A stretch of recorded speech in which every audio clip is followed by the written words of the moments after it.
하나님의 크신 사랑과 성령의 임재 가운데 하나님 주시는 기쁨과 행복을 누리시기를 주의 이름을 축원합니다.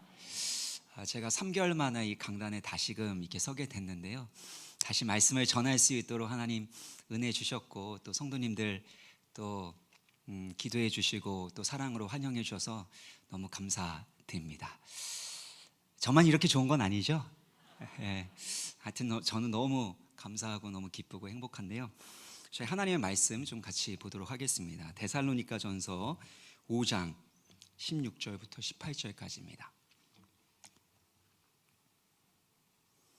너무나도 잘 아시는 말씀인데요, 같이 우리 합독하도록 하겠습니다. 16절부터 합독하도록 하겠습니다. 항상 기뻐하라, 쉬지 말고 기도하라, 범사에 감사하라. 이것이 그리스도 예수 안에서 너희를 향하신 하나님의 뜻이니라. 아멘. 제가 처음 설교하면서 우리 와우리 교회 성도님들께 어떤 말씀을 전해야 될까, 또 어떻게 함께 기도해야 될까 참 많이 기도했는데, 오늘 이 말씀을 주셨습니다. 특별히 제 인생에서 제가 목회 사역하는 데 있어서 정말 중요한 말씀 중에 하나인데요, 우리 모두는 하나님의 뜻을 알고 싶어 합니다. 나의 인생을 향한 하나님의 뜻, 나의 직장, 나의 사업을 향한 하나님의 뜻을 알고 싶어 합니다. 나의 앞길과 진로에 대해서도 알고 싶고, 또 사랑하는 사람들을 향한, 또 사랑하는 가족들을 향한 하나님의 뜻을 알고 싶으시죠?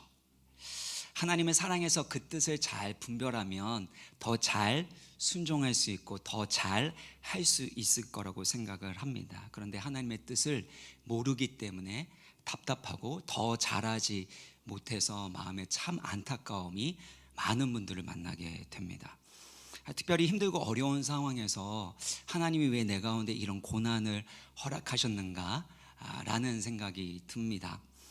그리고 내가 열심히 했는데, 내가 계획한 대로 또 이루기 위해서 열심히 기도하면서 했는데 기대했던 결과가 나오지 않을 때 하나님의 뜻은 어디에 있는가 질문하게 됩니다.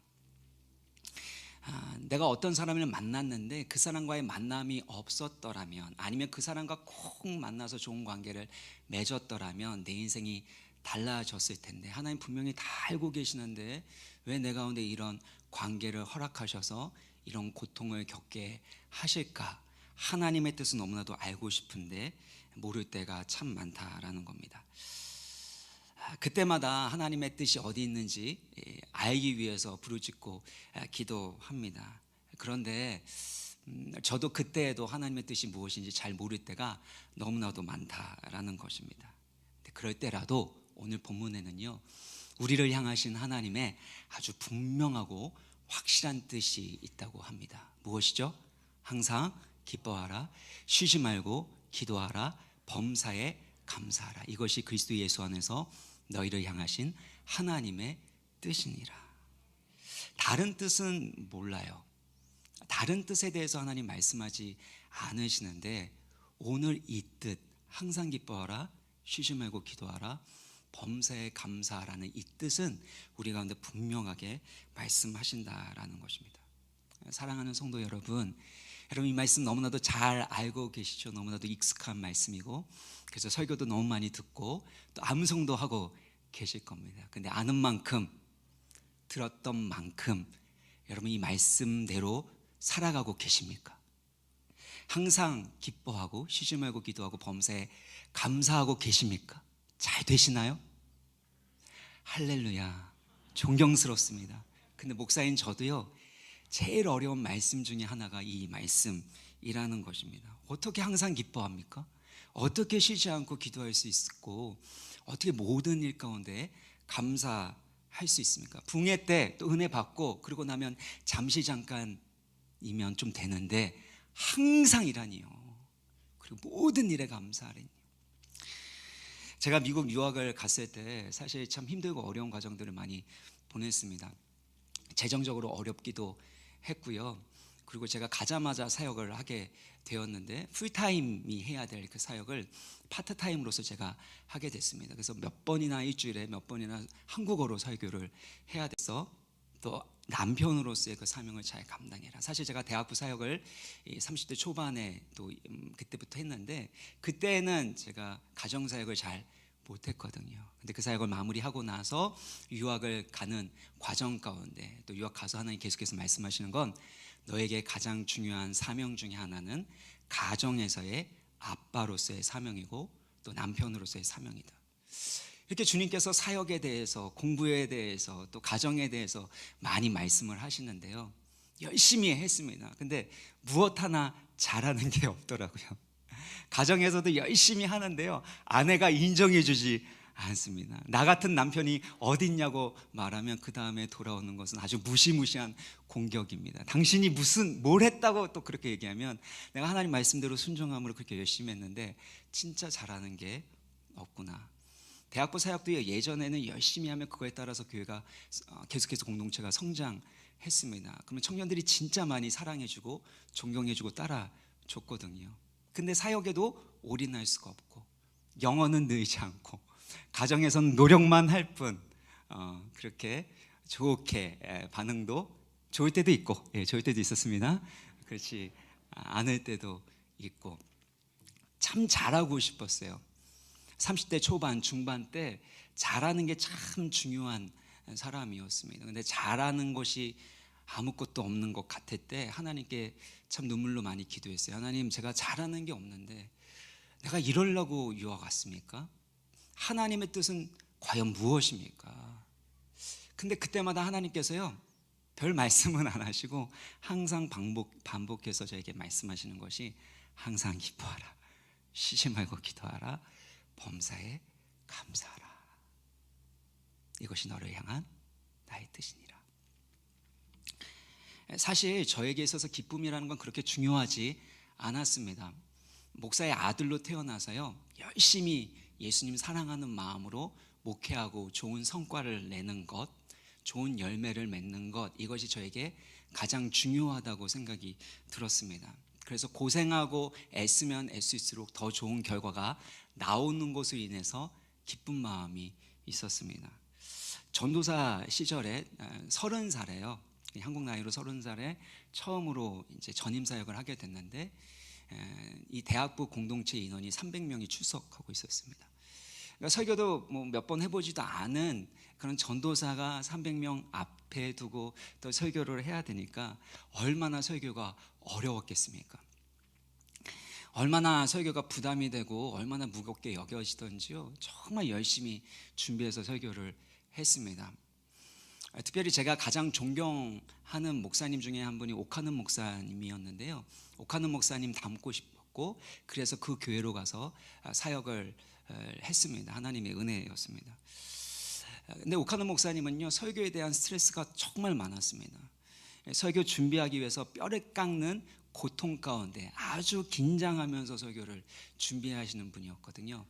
그래서 설교 스트레스 때문에 만 65세에 조기 은퇴했다, 뭐 이렇게 얘기할 정도로 설교에 대한 스트레스가 참 많은 분이었습니다. 그러니까 제가 존경하는 목사님이 그렇게 설교에 대한 과중함과 영광스러운 그 무게 가운데서 설교 준비를 하고 했으니 저는 어떻게 해야 되겠어요? 이제 곧 전도사로 그렇게 사역을 하기 시작했으니까 진짜 아주 그냥 무거운 마음으로 열심히 설교 준비를 했습니다. 그러다 보니까 설교도 점점 늡니다. 또 은혜도 많이 받았다는 반응이 옵니다. 그런데 더 열심히 더 잘 준비해야 하잖아요. 그러다 보니까 어느 순간에요, 제 마음 가운데 기쁨이 사라지기 시작하고 설교가 너무나도 무겁고 힘들더라고요. 그래서 제가 설교를 준비하는 과정 가운데서 토요일날 잠을 자면은요, 저희 아내가 그 다음날 이제 주일날 가기 전에 이 얘기를 하는 거예요. 당신은 진짜 목사다. 꿈속에서도 설교하고 기도하더라.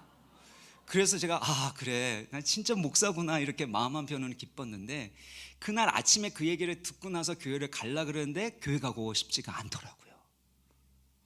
그러니까 사역은 점점 잘 되고 있는데, 그리고 열매도 많은데, 공동체는 커져가고 있는데, 그런데 교회는 가고 싶지 않더라고요. 늘 긴장 속에서 설교를 하고 설교가 끝나면 잠시 기뻤다가 또 그 설교를 준비하는 것의 반복이었습니다. 그래서 교회가 너무 가기 싫었는데, 여러분 그런 예화 있잖아요. 어떤 이 중년의 남자가 이 교회 가기 싫어서 어머니한테 얘기했대자 그러잖아요. 저 오늘은 교회 안 가겠습니다. 그랬더니 어머니가 아유, 너가 하나님 중심으로 살아가야 하는데 예배는 하나님께 드리는 거니까 주일 성수 꼭 해야 한다. 그리고 두 번째는 너가 그동안 받은 복과 은혜를 잘 생각해 봐라. 그리고 세 번째는 너가 그 교회 담임 목사지 않니? 이런 얘기가 있거든요. 제가 그 공동체 담당 목사인데, 그런데 기쁨이 없는 거예요. 근데 설교단에서 서면 또 기뻐지는 거예요. 예. 기쁨으로 또 설교하고 또 내려오고, 그러면 또 힘들고 교회 가고 싶지 않고, 그런 과정들이 연속이 되었습니다. 더 잘하고 싶었어요. 근데 공동체가 성장하면 성장할수록 더 잘할 만한 자신이 없었습니다. 더 잘할 자신이 없는데 하나님은 은혜 주셔서 더 잘하게 되었습니다. 그런데 더 잘할 자신이 없었고 기쁨이 메말라 갔습니다. 그러다가 제가 유학을 가게 됐고, 거기에서 이제 전도사님 목사님들 함께 모여서 공부를 하면서 리트릿을 가게 됐는데, 거기에서 말씀을 함께 묵상하고 이렇게 나누는 시간을 가졌어요. 그게 누가복음 19장의 삭개오에 대한 말씀이었는데요. 이제 묵상하면서 그것들을 나누는데, 누가복음 19장 6절을 한번 보면은요, 19장 6절 보면 삭개오가 급히 내려와 즐거워하며 영접하거늘. 그러니까 삭개오는 예수님을 영접할 때 어떻게 영접해요? 즐거워하죠. 기쁨으로 영접을 합니다. 그리고 자기가 가지고 있는 소유의 절반을 팔아서 가난한 사람에게 나눠줄 때 어떤 마음으로 했겠습니까? 기쁨으로, 즐거움으로 했겠죠. 그런데 저는 예수님을 사랑하는데, 그래서 더 좋은 열매를 맺기 위해서 노력하는데 제 마음에는 기쁨이 없는 거예요. 그래서 갑자기 눈물이 왈칵 쏟아지면서 제가 왜 우는지도 모르겠고, 그렇게 눈물로 난 예수님 너무 사랑하는데 기쁨으로 예수님을 따라가지 못하고 있습니다. 나 예수님 너무 사랑하는데 기쁨으로 예수님 따라가지 못하고 있습니다. 그러면서 주님께서 제 가운데 계속해서 주신 말씀이 항상 기뻐하라, 쉬지 말고 기도하라, 범사에 감사하라. 주님이 주시는 그 기쁨을 놓치지 말아라 라고 말씀을 하셨고, 지금까지 저에게 있어서 가장 중요한 말씀 중에 하나가 바로 이 말씀이 되었습니다. 사랑하는 여러분, 우리가 무엇을 하든지 어느 곳에 있든지 어떤 일이 잘 되든 잘 되지 않던 항상 기뻐하는 것이 하나님의 뜻인 줄 믿습니다. 예수님을 믿는 신앙생활의 핵심은 바로 이 기쁨이라는 거예요. 마태복음 13장 44절을 보면은요, 천국은 마치 밭에 감추인 보화와 같으니 사람이 이를 발견한 후에 숨겨두고 기뻐하며 돌아가서 자기의 소유를 다 팔아 그 밭을 사느니라. 천국은 밭에 감추인 보화를 발견한 사람의 삶의 모습과 같다라는 거예요. 자기의 모든 소유를 다 팔아서 그 밭을 삽니다. 왜요? 그 밭에 감추인 보화의 가치와 영광이 무엇인지를 보았기 때문이죠. 근데 억지로 마지못해서 그것을 꼭 팔아서 그 밭을 사야 된다는 의무감으로, 책임감으로 그 밭을 샀나요? 아니죠. 기쁨으로 했다라는 겁니다. 삭개오도 자기 소유의 절반을 팔아서 가난한 자에게 나눠줄 때 마지못해서 이것이 구원받는 길이기 때문이 아니라 하나님이 내 가운데, 주 예수님께서 내 가운데 주신 이 구원의 기쁨이 너무나도 크기 때문에 기쁨으로 그 모든 것들을 헌신했다라는 것입니다. 그래서 우리가 주님을 위해서 헌신한다라는 것, 얼마만큼 헌신했느냐도 참 중요하지만 더 중요한 것은 얼마만큼의 기쁨으로 우리가 헌신하고 주님을 따라가고 있는가라는 것입니다. 그래서 예수님을 따라가는 길은 생명의 길인 줄 믿습니다. 예수님을 따라가는 길은 기쁨의 길이라는 거예요. 그래서 내가 얼마만큼 예수님을 잘 따라가고 있고 내가 얼마만큼 신앙이 건강한지는 무엇으로 알아볼 수 있냐면 내가 얼마만큼 기쁨으로 살아가고 있는가, 예수님을 따라가는 이 길이 얼마만큼 기쁜 일인가라는 것에 달려있다라는 것입니다. 그래서 마태복음 13장 44절, 이 말씀이 제 인생 가운데 너무 중요하기 때문에요, 제 휴대폰 뒷번호가 1344입니다. 참고로 말씀드립니다. 웨스트민스터 소요리 문답 1번을 보면요, 인생의 제일 되는 목적은 무엇인가 한번 읽어보겠습니다. 시작. 하나님을 영화롭게 하며 그를 영원토록 즐거워하는 것. 우리가 하나님의 영광을 위하여 지음받았고 그 영광을 위하여 살아가야 합니다. 그런데 그 영광을 위하여 살아가는 삶의 또 다른 측면은 무엇이래요? 하나님을 영화롭게 할 뿐만 아니라 그를 영원토록 즐거워하는 것이라고 합니다. 여러분이 정말 하나님께 영광 돌리는 삶을 살아가기 위해서는 그만큼 하나님을 기뻐하고 즐거워해야 하는 줄 믿습니다. 그래서 조나단 에드워즈는요, 18세기 이 대부흥의 주역이었고 청교도 신학의 이 완성자라고 불리는데요, 조나단 에드워즈가 이렇게 얘기합니다. 하나님의 최상의 목적, 최종의 목적은 하나님의 피조물이 누리는 최고의 행복 속에, 그러니까 하나님의 피조물 우리가 누리는 최고의 행복 속에 하나님 자신의 영광을 드러내신다라는 겁니다. 그러니까 언제 하나님이 가장 영광을 받으시냐면요, 우리가 하나님 안에서 최고로 행복을 누리고 만족할 때 하나님은 우리를 통해 가장 영광을 받으신다고 말씀하고 있는 거예요. 그래서 이 조나단 에드워즈의 영향을 받은 존 파이퍼는요, 크리스찬 히두니즘이라고 합니다. 히두니즘은 쾌락주의를 말합니다. 그런데 크리스찬 기독교는 기쁨주의다, 희락주의다라고 이야기를 하고 있는 거예요.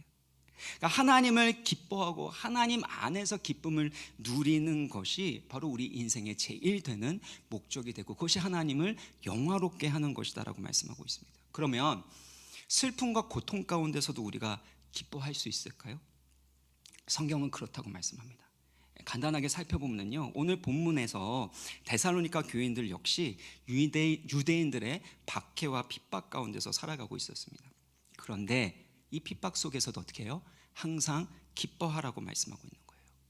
빌립보서는 감옥에서 고난과 고통 가운데 있는 사도 바울이 빌립보 교회를 향하여 그렇게 편지를 했습니다. 근데 기쁨에 대해서 몇 번이나 강조하는지 아십니까? 기쁨에 대해서 18번. 18번. 감옥 속에서 갇혀있는 상태 가운데 뭔가 매여서 본인의 사명도 잘 감당하지 못하는 것 같고 또 고통과 고난 가운데 있는 바울은 18번이나 기뻐하라, 주 안에서 기뻐하라 라고 말씀하고 있는 거죠. 마태복음 15장 11절 12절 보면은요, 나로 말미암아 예수님으로 말미암아 너희를 욕하고 박해하고 거짓으로 너희를 거스려 모든 악한 말을 할 때에는 너에게 무엇이 있어요? 복이 있다. 너희가 행복한 사람이다 라고 말씀하고 있어요. 기뻐하고 즐거워하라. 하늘에서 너희의 상이 큼이라. 고난과 박해 가운데서 그리고 모욕을 듣는 상황 가운데서 자존심이 상하고 내 모든 것들이 무너질 것 같은 상황 속에서도 너희는 예수님 때문에 복이 있다. 그리고 기뻐하고 즐거워하라. 하늘에서 너희의 상이 크다라고 말씀하고 있는 거예요. 어떤 사람들은 행복과 이 기쁨을 구별해서요, 행복은 환경과 조건에 달려있는 것이고 기쁨은 하나님 안에서 계속해서 얻는 것이다라고 표현하지만 오늘 이 본문만 봐도요, 누가 복이 있대요? 박해를 받고 고통을 받고 있지만 복이 있고 행복할 수 있다라고 말하고 있습니다. 결국에 주 안에서 기뻐하는 것, 하나님 안에서 행복하는 것은 하나님의 뜻이라는 겁니다. 그리고 야고보서 1장 2절을 보면요, 내 형제들아 너희가 여러 가지 시험을 당하거든 어떻게 여기래요? 온전히 기쁘게 여기라. 이는 너희의 믿음의 시련이 인내를 만들어내는 줄 너희가 알미니라. 왜 그런지에 대해서 하나하나 설명하다 보면요, 이 본문 하나 가지고도요, 한 번 설교를 할 수 있기 때문에 다 다룰 수는 없습니다. 근데 어떤 상황과 여건 가운데서 우리가 기뻐할 만한 이유와 조건이 없는 상황에서도 우리는 기뻐할 수 있고 또 기뻐하라고 주님이 말씀하고 있습니다. 그럼 구체적으로 어떻게 기뻐할 수 있을까요? 슬프고 고통스러운 일이 있어도 슬퍼하지 마세요. 눈물 흘리지 마세요. 항상 밝은 표정 지으세요 라는 걸까요? 제가 선교단체에 있을 때 훈련을 이렇게 받을 때요, 이런 얘기를 많이 들었습니다. 기뻐하기로 결정하십시오. 좋은 말씀이에요. 그래서 당신의 상황과 환경, 느끼는 감정과 상관없이 기뻐하기로 결정하십시오. 그래서 제가 순진하니까 진짜 결정해 봤거든요. 감정과 상관없이 기뻐하기로 결정했습니다. 근데 저는 안 되더라고요. 오히려 마음 가운데 슬픔이 있고 분노가 있는데 기쁜 척 막 즐거운 척 하면은요, 감정이 고장납니다. 오작동이 일어나기 시작해요. 이게 나중에 이제 말씀드릴 일이 있겠지만요, 감정은 억누르면 안 돼요. 기쁘지 않는데 억지로 기뻐하는 척하고 막 기쁨을 인간적으로 막 만들어내려고 하고 막 내 가운데 있는 슬픔을 부정하고 내 가운데 있는 분노를 억지로 억누르게 되면요, 어느 순간에 이 분노가 내 가운데 있는 이 억눌린 격한 감정이 나도 모르게 튀어져 나옵니다. 여러분 얌체공 아십니까? 얌체공 던지면 어떻게 해요? 어디로 튀지? 알아요, 몰라요? 여러분의 성격과 어떤 이런 부분이 참 좋은데 갑자기 어느 순간에 이 성질이 나서 이 감정이 확 툭툭 튄다라는 것은요, 여러분이 그 감정을 억눌렀기 때문입니다. 기뻐하라 라는 것은요, 여러분 가운데 있는 부정적인 감정을 무시하고 부정하고 억누르고 기쁜 척 행복한 척 해라, 그렇게 결단하면 된다라는 뜻이 아닙니다.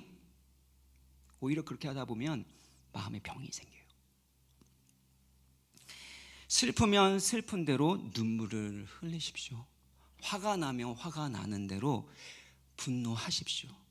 그런데 그것을 사람에게 쏟아놓는 것이 아니라 하나님 앞에 쏟아놓으라는 거예요. 그래서 시편의 기도들은요, 다 그 감정을 숨기지 아니하고 하나님 앞에 자기 안에 있는 분노와 원통함들, 슬픔, 이 모든 것들 다 쏟아놓고, 그렇지만 하나님의 구원과 그 말씀을 찬양하지 않습니까? 예수님께서도요, 요한복음 11장 35절 보면 눈물을 흘리십니다. 항상 기뻐하라가 가장 짧은 두 단어로 되어 있습니다. 근데 이 요한복음 11장 35절도 어떻죠? 예수님께서 눈물을 흘리시더라. 근데 영어로는요, 두 단어입니다. Jesus wept. 우셨다라는 겁니다. 예수님은 나사로의 무덤 앞에서 나사로의 죽음 때문에 눈물을 흘리셨습니다. 맞죠? 근데 바로 앞에 보면은요, 예수님은 기쁨으로 충만하셨습니다. 예수님의 삶은 항상 천국의 혼인잔치와 같이 기쁨으로 가득 차 있었어요. 특별히 15절을 보시면은요, 같은 11장 15절 보면 내가 그곳에 있지 아니한 것을 기뻐하노니, 그러니까 나사로가 아파하는 그 자리에 내가 있지 않아서 그 결과 어떻게 된 거예요? 나사로는 죽었죠. 그런데 나사로가 죽은 그 일이 오히려 나에게 기쁨이 된다. 그리고 무덤에서는 눈물을 흘리셔요. 무슨 의미일까요? 그곳에 있지 아니한 것, 그러니까 나사로가 죽은 것 때문에 기뻐하는 게 아니라요, 이 나사로의 죽음 이후에 바로 제자들이 예수 그리스도의 부활의 영광을 보게 되고 믿게 될 것이기 때문에 기뻐했다라는 겁니다.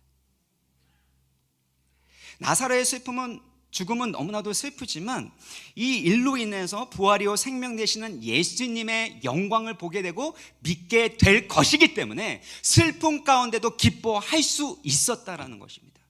이게 기쁨의 비밀이라는 거예요. 그래서 우리가 항상 기뻐할 수 있는 확실한 이유와 근거는 여기 있습니다. 오늘 두 가지만 크게 말씀드리려고 하는데, 첫 번째는요, 예수님으로 말미암은 구원의 기쁨입니다. 예수님으로 말미암은 구원의 기쁨입니다.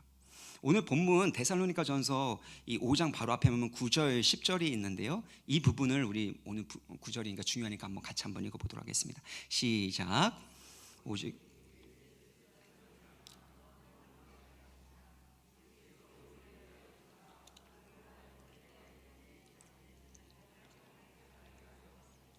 아멘. 여기 보면은요, 우리 주 예수 그리스도로 말미암아 구원을 받게 하심이라. 예수께서 우리를 위하여 죽으사 우리로 하여금 깨어 있든지 자든지는 죽든지라는 뜻입니다. 살든지 죽든지 예수 그리스도, 우리와 함께 죽으시고 부활하신 예수 그리스도와 함께 살게 하심이라는 거예요. 그러니까 죽어도 다시 살게 하여 주시는 부활이요 생명 되시는 예수님 때문에, 우리가 받은 이 구원의 기쁨 때문에 기뻐하라라고 말씀하고 있는 겁니다. 사랑하는 여러분, 여러분이 받은 이 구원의 기쁨 때문에 여러분 기뻐하고 계십니까? 부활이요 생명 되신 예수님 때문에 때로는 우리가 죽음과 같은 현실을 보낼지라도 다시금 살아나게 하여 주시고 우리 가운데 있는 고통스러운 이 일을 통하여 부활의 영광과 능력을 체험케 하실 예수님 때문에 기뻐하고 계십니까? 그래서 우리가 기뻐할 수 있다라는 것입니다.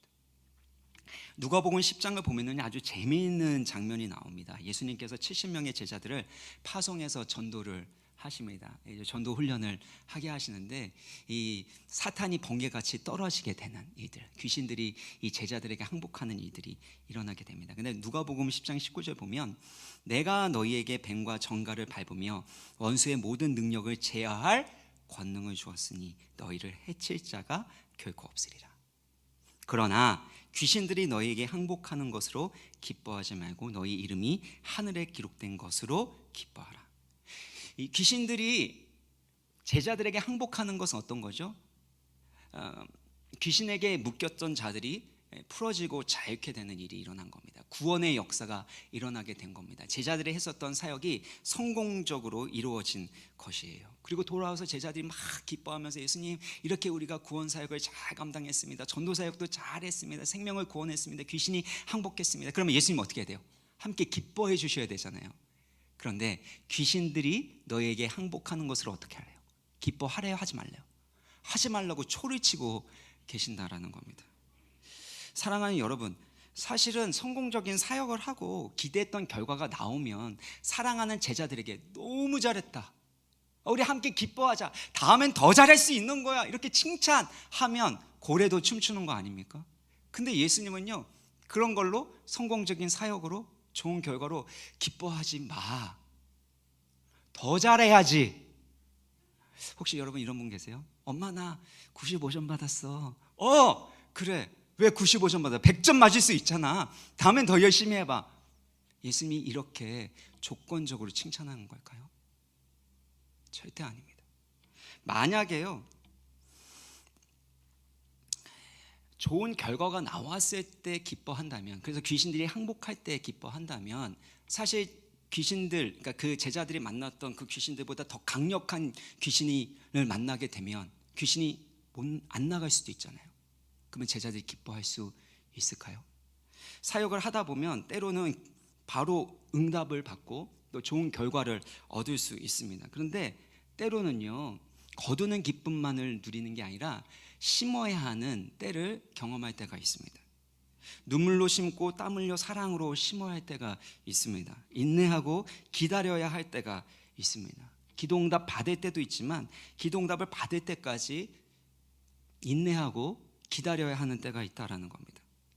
그러니까 만약에 결과 때문에 여러분 기뻐한다면 항상 기뻐할 수 있을까요? 기뻐할 수 없는 거예요. 그러니까 귀신들이 너희에게 항복하는 것으로 좋은 결과 때문에 기뻐하지 말아야 돼. 그럼 무엇으로 기뻐하라 그런 거예요? 너희의 이름이 하늘에 기록된 것으로 인하여, 너희가 하나님의 사랑받는 존귀한 자녀가 된 것, 하나님의 아들과 딸로서의 그 권세를 가지고 있는 것으로 인하여 기뻐하라 라고 말씀하고 있는 거예요. 여러분, 어떤 성과와 결과는요, 우리에게 달려있는 게 아닙니다. 하나님께 달려있는 줄 믿으시기를 바랍니다. 그래서 성경에서도 열매를 되게 중요하게 생각하지만요, 이 열매는 외적인 결과보다는 내면의 열매, 성품과 깊이 관련되어 있습니다. 성령의 열매도 사실 예수님의 성품을 의미하고 있지 않습니까? 그래서 내면의 성품이 행함으로 이어지는 영적인 성수, 인격적인 성숙과 관련되어 있는 것이 열매인 거예요. 그래서 그 과정 가운데서 외적으로 성장할 수도 있고 좋은 결과가 나올 수도 있지만 때로는 그렇지 못할 때도 있다라는 겁니다. 그러니까 환경과 여건과 좋은 결과와 상관없이 너희가 하나님의 자녀인 것으로 인하여, 하늘에 너의 이름이 기록된 것으로 인하여 기뻐하게 되면 항상 기뻐할 수 있다라고 말씀하시는 거예요. 그러면 어떤 일이 일어납니까? 뱀과 정갈을 밟으며 원수의 모든 능력을 제어할 권능이 어디 안에 있어요?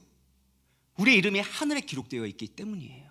우리가 하나님의 자녀이기 때문에 그 권세를 가지고 하나님의 영광을 위하여 일할 때 때로는 심을 때도 있지만 때로는 거둘 수도 있고 때로는 눈물 흘리고 사랑으로 섬길 때도 있지만 때로는 그것들을 수확할 때도 있는데 어떤 상황이든지 간에 너희는 그 구원의 기쁨과 하나님의 은혜로 말미암아 기뻐할 수 있다라고 말씀하고 있는 것입니다. 두 번째는요, 항상 기뻐하는 것은 성령의 기쁨입니다. 데살로니가 전서 1장 6절을 보면은요, 또 너희는 많은 환난 가운데서 성령의 기쁨으로 말씀을 받아 우리와 주를 본받는 자 되었으니. 데살로니가 교인들은 환난 가운데 있었습니다. 그런데 어떻게 말씀을 받아들이죠? 성령의 기쁨으로.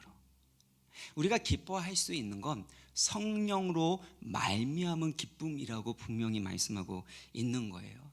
그래서 성령의 기쁨을 얘기하고 뒤에 5장에 가서 항상 기뻐하라 라고 말씀하시는 건 결국엔 성령으로 말미암은 기쁨이라는 겁니다. 내가 의지적으로 결단해서 그래서 의지적으로 노력해서 그 기쁨을 감정적으로 만들어내라는 게 아닙니다. 항상 기뻐하라고 할 때 이 기쁨은 성령께서 주시는 기쁨이고 성령의 능력으로 가능한 기쁨이라는 거예요. 그래서 성령의 9가지 열매 중에 두 번째 열매가 무엇입니까? 사랑, 희락. 기쁨은 누가 주시는 거라고요? 성령께서 주시는 성령의 열매라는 겁니다. 그래서 찬송가 191장 보면요, 내가 매일 기쁘게 순례의 얘기를 행함은 주의 팔이 나를 안보함이요 내가 주의 큰 복을 받는 참된 비결은 주의 영이 함께 함이라. 성령이 계시네, 할렐루야 함께 하시네. 좁은 길을 걸으며 밤낮 기뻐하는 것 누가 함께 하시기 때문에요? 주의 영이 함께 하시기 때문이라는 거예요. 그래서 항상 기뻐하라는 것은 항상 성령께서 주시는 그 기쁨을 누려라. 성령을 따라 행하면 성령의 열매인 그 기쁨을 누릴 수 있다. 그러므로 항상 기뻐하기를 순종하라. 순종하려고 하면 성령께서 도우시고 기쁨을 열매로 주실 줄 믿습니다. 그래서 항상 기뻐하라는 말씀은요, 쉬지 말고 기도하라와 연결되어 있는 거예요. 어떻게 쉬지 않고 기도할 수 있을까? 그 뜻이 무엇인가요? 첫 번째는요, 지속적이고 끈질기게 기도하라는 거예요. 누가복음 18장 1절 보면 불의한 재판장 관련해서 예수님께서 비유를 하실 때 뭐라고 하셨냐면, 예수께서 그들에게 항상 기도하고 낙심하지 말아야 할 것을 비유로 말씀합니다. 항상 기도하고, 그렇죠? 쉬지 말고 기도하는 거죠. 그럼 무엇하지 말래요? 낙심하지 말라는 거예요. 여러분 진짜 기도의 사람이라면 열심히 기도하면요 반드시 찾아오는 불청객이 있는데 그게 뭘까요? 낙심입니다. 여러분 만약에 기도하다가 낙심하지 않았다면 진짜 기도하지 않은 거예요. 그래서 예수님은 항상 기도하고 무엇하지 말라고요? 낙심하지 말 것에 대해서 비유로 말씀한 겁니다. 그래서 쉬지 말고 기도하라는 것은 어떤 상황에서도 포기하지 말고 낙심하지 말고 끈질기게 응답받을 때까지 기도해야 된다라는 것이 첫 번째 의미고요. 두 번째 쉬지 말고 기도하라는 건요, 나의 마음과 태도가 늘 하나님을 의지하고 성령님과 동행하는 삶을 살아가라는 거예요. 나의 마음과 태도가 하나님을 늘 의지하고 성령과 친밀한 사귐 가운데서 성령과 동행하는 삶을 살아가는 그것이 바로 쉬지 말고 기도하라는 겁니다. 구하라. 그리하면 누가복음 뭐래요? 성령을 선물로 받는다라고 하죠. 그리고 제자들이 약속하신 성령을 받기 위해서 했던 건 오로지 기도하기에 힘썼던 겁니다. 누가 성령 충만할 수 있을까요? 말씀 충만 누가 할 수 있을까요? 말씀을 많이 읽고 묵상할 뿐만 아니라 그 말씀 가지고 쉬지 않고 기도하는 기도의 사람이 성령 충만한 사람인 줄 믿습니다. 그래서 기도하는 사람들의 공통적인 특징이 무엇이죠? 기쁨이 있다라는 거예요. 기쁨이 있어요. 맞나요? 기도 좀 해보셨습니까? 기쁨이 있었죠? 기쁨이 있죠. 세상 사람들은 모르는 기쁨이 있습니다. 네. 그래서 저는 새벽을 참 사랑해요. 새벽 기도하는 거 참 사랑합니다. 남들이 모르는, 세상이 모르는 그 기쁨이 기도하는 사람에게 있는 거죠. 그래서 누가복음 16장 24절 보면 지금까지는 너희가 내 이름으로 아무것도 구하지 아니하였으나, 이게 나와야 되는데, 구하라 그리하면 받으리니 너희 기쁨이 충만하리라. 우리가 기도할 때 하나님이 반드시 주시는 것은 응답뿐만 아니라 무엇을 주신대요? 기쁨으로 충만케 하시길 원하고, 이 기쁨으로 살아가라고 말씀하고 계시는 겁니다. 어느 장로님이 저에게 이렇게 고백하시는 것을 들었습니다. 목사님, 저는 직장 생활할 때 하나님이 주시는 기쁨을 위해서 정말 힘쓰며 살아갑니다. 근데 참 놀라운 것은 제가 기쁨으로 살아가게 되니까 윗사람 눈치 안 보게 되더라고요. 기쁘니까, 이 기쁨으로 살아가게 되니까 세상 사람들은 범접할 수 없는 그런 열심으로 제가 직장 생활할 수 있었습니다. 근데 그러면서 말씀하는 게, 목사님, 그런데 제가 사실 치열하고 냉혹한 이 직장 생활 하면서 대기업의 임원 그리고 사장까지 되기까지 얼마나 어려웠겠습니까? 저는 한 가지 믿는 게 있는데요, 결과는 하나님께 달려있는 건 믿습니다. 그런데 저는 이 기쁨을 잃어버리지 않기 위해서 정말 힘썼습니다. 그래서 그 기쁨을 유지하기 위해서 저는 새벽마다 깨어 기도하지 않을 수 없었습니다. 여러분, 열심히 직장 생활하는 거, 사명 감당하는 것도 참 중요하지만요, 그것을 감당할 때 여러분 가운데 얼마만큼 기쁨이 있냐라는 겁니다.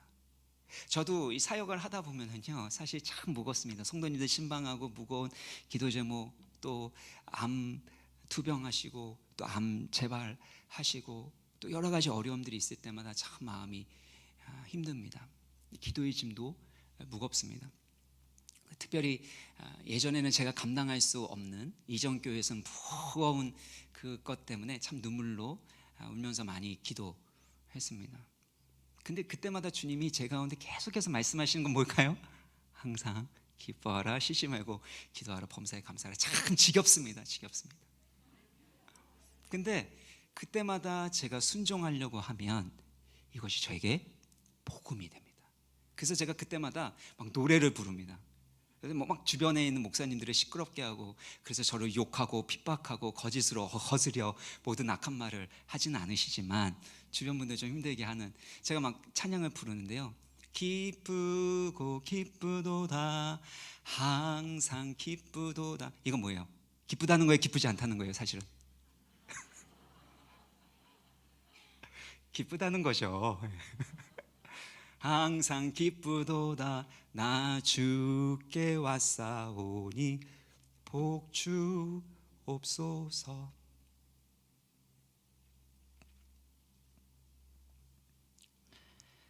이렇게 찬양하면요, 제 마음 가운데 하나님이 다시금 기쁨을 주시고 소망을 주시고 새 힘을 주시더라고요.